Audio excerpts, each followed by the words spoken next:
ഈ ഒറ്റപ്പാലത്ത് അധികം വൈകാതെ ഒന്നും കൂടി വരും. അത് കേന്ദ്ര ഗവൺമെന്റ് അനുവദിച്ച വമ്പൻ ഡിഫൻസ് പാർക്ക് തുടങ്ങാനുള്ള ഇതിനു വേണ്ടി വിടാൻ വേണ്ടിയാണ്.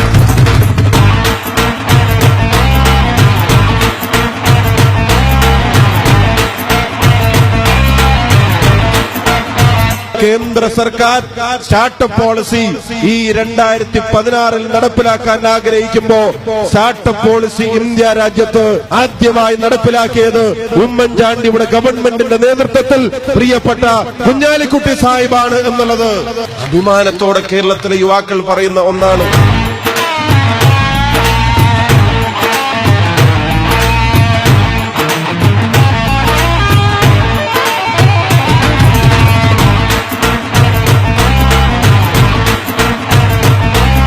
കോൺഗ്രസിന് അതിനുള്ള കഴിവുള്ളൂ. അവർ വിശാല മനസ്കരാണ്. നെഹ്റു വിശാല മനസ്കനായിരുന്നു. ഇന്ദിരാഗാന്ധി വിശാല മനസ്കയായിരുന്നു. ഗാന്ധിജി അതിനുവേണ്ടി ജീവൻ കളഞ്ഞ ആളാണ്.